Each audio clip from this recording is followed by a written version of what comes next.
Broadcasting live from somewhere in the Shadow Realm, this is YuGiOh Duel Links Talk. Here's your host, Doug Dimmaduel. Hey there, and welcome to another episode of YuGiOh Duel Links Talk. Today's a pretty jam-packed episode because it's related to the newest event that's happening right now, the Paradox Brothers Guardians of the Gate. It just started on May 24th and is going on until May 31st.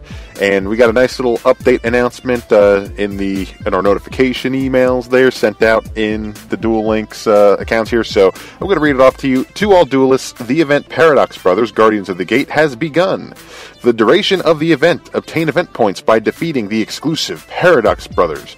Collect event points to unlock the Paradox Brothers as a playable character. You must be at stage 4 or higher to participate in the event. So as we check out the details here, there's definitely a lot going on. So how to play: first step, earn maze keys by defeating duelists in Duel World. Step 2, use maze keys to duel against the Paradox Brothers. And step 3, accumulate event points to obtain exclusive rewards, such as duel orbs and gems and coins and all that stuff. So there's an event bonus as well. When you obtain maze keys, you will receive additional maze keys up to twice a day. So as well, here we have the Paradox Brothers will appear in Duel World randomly and make you choose a door. If you choose the door marked, it's some symbol here, you can duel a stronger version of the brothers. Defeat them to earn bonus points on your duel assessment. Now, I have had a chance to do this once so far, and it's a pretty interesting take because they let you choose either the high risk, high reward, or the low risk, low reward. And what the high risk one does is if you end up winning the duel, you will get an extra 1,000 points added on to your duel assessment score. However, if you do not win, you lose 700 points on your duel assessment score. So, the first time I did it, I ended up winning and got an extra 1,000 points, and it really helped out and really got me a lot of bonus points for the event.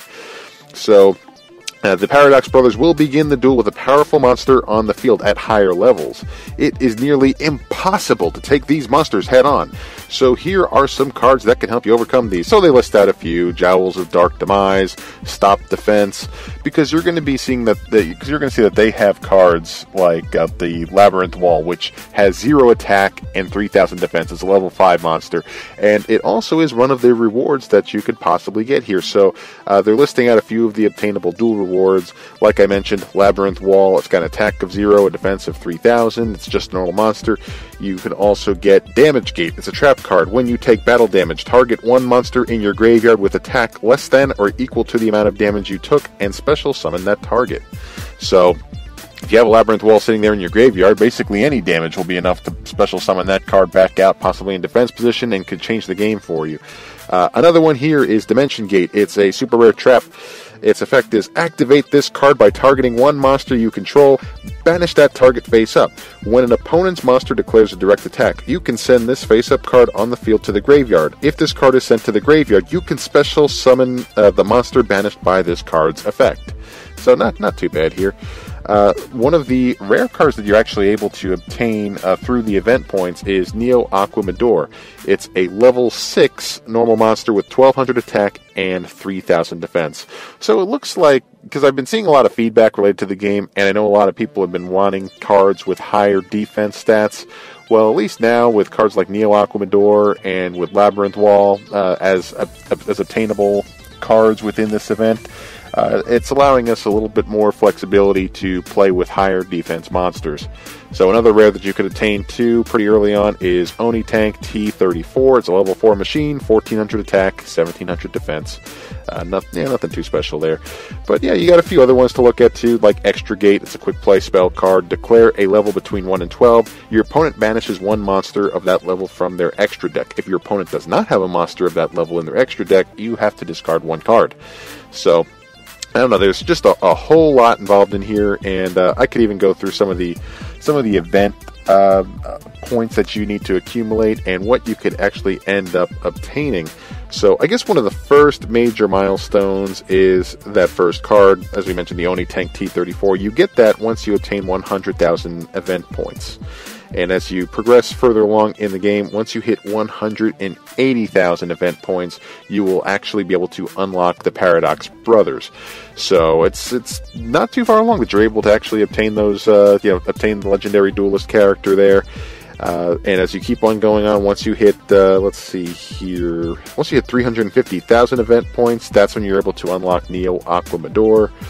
And further along here, let's see what the next major thing is. Well, the next major card is at 1 million event points, and that's Archfiend, Palabyrinth. And it's a spell card, field spell card. All fiend type monsters you control gain 500 attack. You can target one Archfiend monster you control, banish one other fiend type monster you control, and if you do, special summon from your hand, deck, or graveyard one Archfiend monster with the same level as the targeted monster. You can only use this effect of Archfiend Palabyrinth once per turn. So that's a pretty cool card, but you get that at 1 million points. And then, of course, as you're making your way through, you will unlock quite a few ultra rare jewels and super rare jewels and tons of coins. So this will really restock at least your resources as far as when you're heading over to the card trader. So that's why I really like these types of events, because I tend to get a little short on ultra rare and super rare jewels, as well as my coins. They start falling and falling once I see quite a few good cards that are coming in there.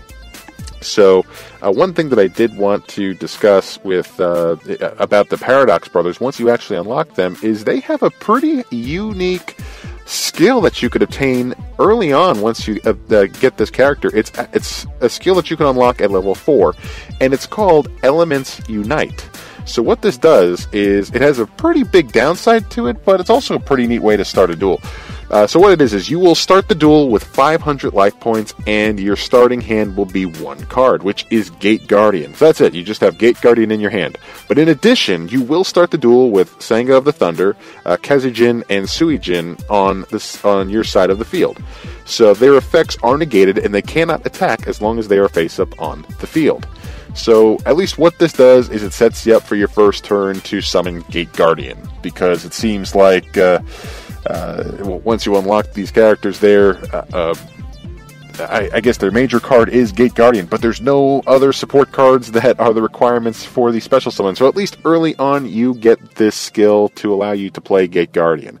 Now, do I think that this skill is going to be one that a lot of people are going to use? Probably not, because it seems like so many players right now are running some kind of burn type decks where you're taking effect damage, and if you only have 500 life points left, all it's going to take is not a whole lot from your opponent as far as burn damage is concerned, and you've already lost the duel.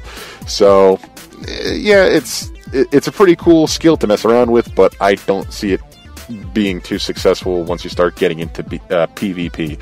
So, but anyway, it's a really cool Legendary Duelist to start playing as, and it's something that you could easily unlock if you get up to 180,000 event points.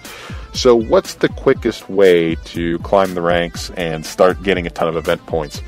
Well, especially if you're past age 30 and you're able to unlock the level 40 Paradox Brothers, there's a with the level 40 Paradox Brothers, you're able to get a lot better of rewards than you would with level 30, level 20, and 10. So as long as you're at stage 30 or higher, you'll be able to use the level 40. You'll go past level 40 Paradox Brothers. So, I want to give you an example as to some of the rewards you could get with level 40. It's a lot of the ones that we mentioned. You got the Labyrinth Wall, you got Extra Gate, and those were a lot of the ones that we were discussing as well. Dimension Gate, but you could also get the rare card Labyrinth Tank, and what it is a fusion card, level 7. It requires Gigatech Wolf and Cannon Soldier. It's got an attack of 2400 and a defense of 2400, so all around it's a pretty decent fusion monster. Not the best, but it is what it is. Now, the one thing that I've noticed with the Paradox Brothers, especially at level 40, is that they're going to get Suijin and all those monsters out on the field, and if you're not aware of their effects, it's during your opponent's turn when they attack, you're able to activate this quick effect that brings your opponent down to 0 attack as they're attacking your Suijin or whichever one you're saying of the Thunder. So basically, you really aren't in a good position to start attacking these monsters, because you're going to be hitting them head on with basically zero attack. Now, keep in mind that's only once per. You can only do that skill once per turn. So, if you have two strong monsters that are able to overcome, and you're able to take the life point hit, then yeah, you can attack the same monster twice because they can't reactivate that effect. But you're going to end up losing one of your monsters in the process. So the current structure that I have set up, at least as far as what I found a lot of success is that I run a fusion type deck where I have Master of Oz. Now, I'm fortunate enough to have 2 copies of Master of Oz. I know it's very tough, but at least what that does for me is I'll just leave my 4200 attack Master of Oz sitting out there, just kind of soaking it up while the Paradox Brothers are not willing to attack, because they're going to lose that fight anytime. So they usually end up decking out, and I'm able to kind of play a bunch of spell cards and whatever, and just start trying to rack up my duel assessment.